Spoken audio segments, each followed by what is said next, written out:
नमस्कार साथियों, सफल आईएएस में आपका हार्दिक स्वागत है। और रोज की तरह आज एक नए मुद्दे को लेकर आपके सामने हाजिर हैं। और ये जो मुद्दा है हमारे सामने, ये है विधि आयोग से जुड़ा हुआ मुद्दा है। अभी हाल ही में 23वें विधि आयोग के जो अध्यक्ष हैं, उनकी नियुक्ति सरकार के द्वारा कर दी गई है। तो इससे संबंध में ये हमारे प्री में भी क्वेश्चन बन सकता है, सभी एग्जाम में बन सकता है इससे प्रश्न, चाहे एमपीपीएससी हो, चाहे यूपीएससी हो, चाहे वनडे एग्जाम हो। इसके अलावा मेंस पे भी इस पर टिप्पणी लिखने के लिए क्या हो सकती है, आ सकती है। तो देख लेते हैं साथियों, कैसा संगठन है और क्या इसका ढांचा है। तो स्टार्ट करते हैं। देखिए, सरकार ने अभी 23वां विधि आयोग के जो अध्यक्ष हैं उसकी नियुक्ति कर दी है। इसका जो गठन किया गया था, ये गठन 1 सितंबर 2024 को इसका गठन हुआ। इसका जो कार्यकाल है, ध्यान रखना, 31 अगस्त 2027 तक इसका कार्यकाल है। इससे प्रश्न आपको बन सकता है। ठीक है। इसका अगर ढांचा देखेंगे तो विधि आयोग में एक अध्यक्ष जो अभी नियुक्ति हुई है वो सेवानिवृत्त न्यायाधीश है, श्री दिनेश महेश्वरी जी। इसके अलावा इसके अंदर 4 पूर्णकालिक सदस्य हैं। इन 4 पूर्णकालिक सदस्य में से यहां से प्रश्न आ सकता है कि जिसमें से 2 व्यक्ति, श्री देश जैन और श्री पी वर्मा, ये 22वें जो विधि आयोग था उसका भी ये हिस्सा रह चुके हैं। इसलिए ये प्रश्न आ सकता है कि ऐसे कौन से 2 व्यक्ति हैं जो पहले आयोग के सदस्य थे और वर्तमान के आयोग के भी क्या है, सदस्य हैं। इसके अलावा इसमें 2 पदेन सदस्य हैं जो विधि कार्य विभाग और विधायी विभाग से क्या हुए, लिए गए हैं। अगर हम ये देख लें कि ये कैसा निकाय है, तो संगठन कैसा है, तो ध्यान रखना ये संगठन गैर सांविधिक है। गैर सांविधिक का मतलब है कि भारतीय संविधान के अंदर इसका उल्लेख नहीं है, यानी ये संवैधानिक संगठन नहीं है।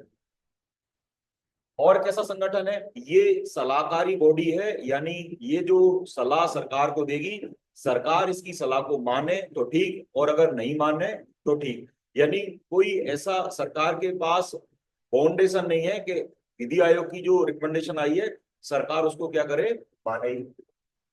इसकी स्थापना कौन करता है, भारत सरकार का विधि एवं न्याय मंत्रालय इसकी क्या करता है, स्थापना करता है।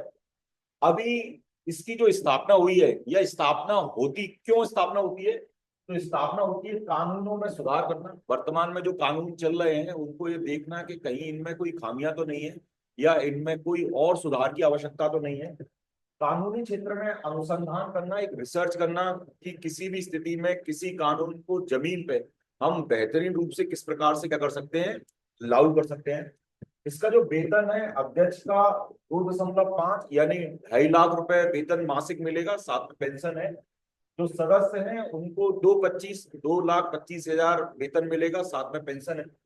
सबसे महत्वपूर्ण जो काम इसको सरकार ने सौंपा है, और ये इससे प्रश्न प्री में बनेगा, 100% बनेगा, यानी समान नागरिक संहिता को लागू करने की व्यवहारिकता की जांच करना। यानी यूनिफॉर्म सिविल कोड, यानी यूसीसी को किस प्रकार से जमीन पर लागू किया जाए, क्योंकि भारतीय संविधान के अंदर समान नागरिक संहिता नीति निर्देशक तत्वों में शामिल है। और जो इस समय सत्ता में जो पार्टी है भारतीय जनता पार्टी, उसके एजेंडे में कुछ चीजें थी, जैसे राम मंदिर का बनाना बन गया, धारा 370 का समाप्त करना, धारा 370 क्या हो गई, समाप्त हो गई।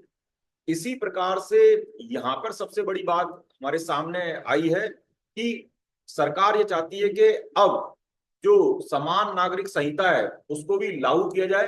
तो लागू करने में व्यवहारिकता में क्या समस्या आ सकती है, तो इस विधि आयोग को ये काम सौंपा गया है कि आप देखिए, महसूस करिए, और ये हमको सुझाव दीजिए कि हम इसको जमीन पे किस प्रकार से या किस रूप में इसको क्या कर सकते हैं, हम लागू कर सकते हैं। क्योंकि आपको पता होगा उत्तराखंड समान नागरिक संहिता लागू करने वाला पहला राज्य बन गया है, और गुजरात में ऐसी प्रोसेस क्या हो रही है, चल रही है। तो देश में किस प्रकार से इसको लागू किया जाए, इस पे 23वां विधि आयोग क्या करेगा, मंथन करेगा, और सरकार को बताएगा कि आप समान नागरिक संहिता को इस प्रकार से लागू कर सकते हैं जिससे किसी प्रकार की अराजकता की स्थिति देश के अंदर निर्मित ना हो। तो साथियों, आपका बहुत बहुत धन्यवाद। इसी की जो पीडीएफ है, अगर आपको पीडीएफ के चाहिए या और डाटा इसके अंदर चाहिए, क्योंकि वीडियो लंबा नहीं कर सकते, तो इसका और डाटा आपको इसी वीडियो के नीचे एक लिंक होगा, उसमें एक टेलीग्राम ग्रुप की लिंक है, आप उसको क्लिक करेंगे, वहां पर आपको ढेर सारी जानकारी और भी पीडीएफ उपलब्ध हो जाएंगी विभिन्न करंट से या किसी सब्जेक्ट से। विभिन्न प्रकार की जानकारी उस टेलीग्राम ग्रुप पे आपको क्या होगी, मिल जाएगी। साथियों बहुत बहुत धन्यवाद।